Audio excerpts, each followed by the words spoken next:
Gracias por continuar con nosotros y ya se lo adelantábamos antes de la pausa. Esta mañana nos acompaña José Juan Prudencio Díaz. Él es experto en pensiones y director general de Senectus Consultores, un experto ya de casa, y vamos a platicar de cómo tramitar una pensión por viudez y también cómo se puede proteger a las infancias en caso de ausencia de los padres o tutores. ¿Cómo estás? Bienvenido. Muchísimas gracias, José Juan. Muchas gracias, Ale. Y efectivamente, ahorita que ya estamos muy cerca del Día de Muertos, empezamos a recordar a nuestros familiares, pero también viene una situación muy complicada. Cuando un miembro de la familia falta y de repente era un pilar en nuestro ingreso. Cuando ya venimos de una pandemia que nos pegó fuerte. Pero que deberíamos haber aprendido de ella. Efectivamente, porque ahí pues perdimos muchas personas y pues prácticamente este pilar económico. Entonces de ahí derivado una pensión por viudez y una pensión por orfandad. A ver, platícanos, ¿en qué consiste una pensión por viudez? ¿Quiénes son sujetos a ese beneficio? Y ahorita hablamos de la orfandad. Claro que sí. Una pensión por viudez la vamos a poder solicitar como beneficiarios cuando existía la figura del matrimonio o el concubinato. Cuando el asegurado o asegurada estaba cotizando para el IMSS o para el ISSSTE, estaba vigente en sus derechos, entonces obviamente se estaban pagando los servicios que brinda la cobertura del IMSS o la del ISSSTE.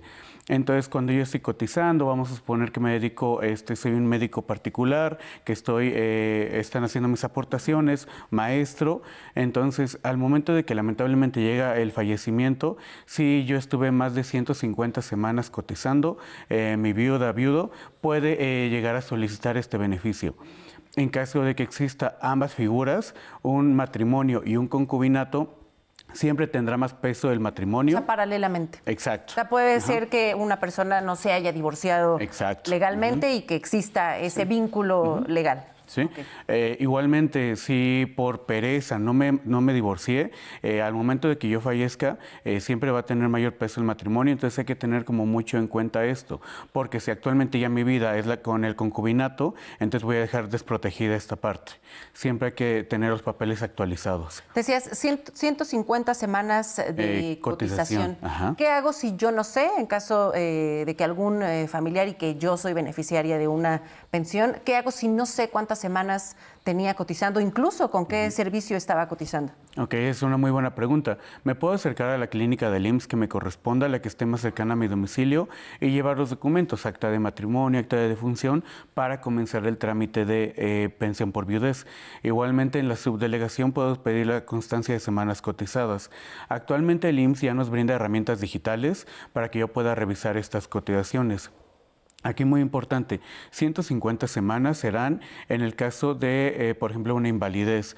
En el caso de que vayamos a tramitar una pensión, de que tenía una pensión de invalidez, tenía tal vez accidente fuera de su horario laboral, ahí es cuando van a aplicar.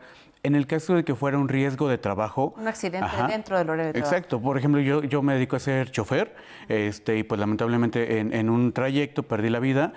Ahí con un día que haya tenido cotizado ya tengo la cobertura, porque el riesgo de trabajo desde el primer día me va a dar todo el beneficio como el riesgo prácticamente. ¿Y qué porcentaje se recibe de esta pensión? ¿Tiene que ver con las semanas cotizadas o esto es independiente? Sí, tiene que ver con las semanas cotizadas. El cálculo va a depender del tipo de fallecimiento que se haya causado.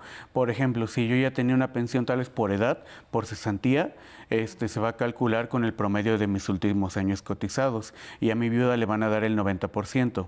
Pero si yo estuve con una pensión de invalidez o un riesgo de trabajo, primero se va a calcular un porcentaje de lo que me tocaba de salario.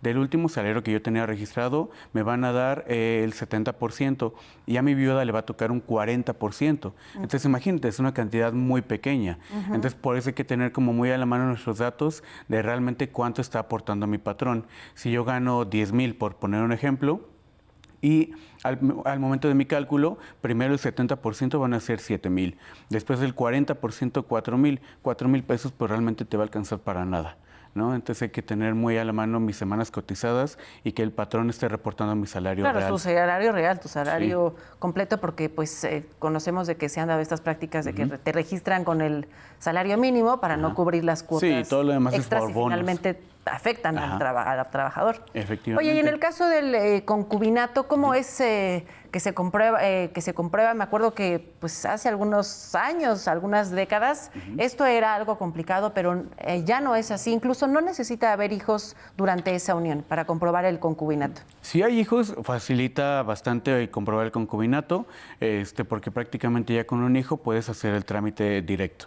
Si no hay hijos en estas familias, entonces con que tengamos un vínculo en el cual compartimos el hogar por más de 2 años, ¿cómo lo voy a comprobar? Con la identificación. Tengo mi INE, por ejemplo, ambos tenemos la INE con el mismo domicilio.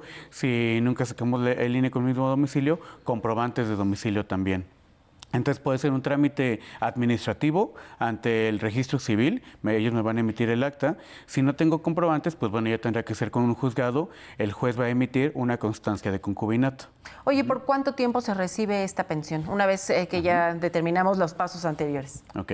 En el caso de una pensión de viudez, hablamos de una renta vitalicia. Lo vas a recibir prácticamente de por vida.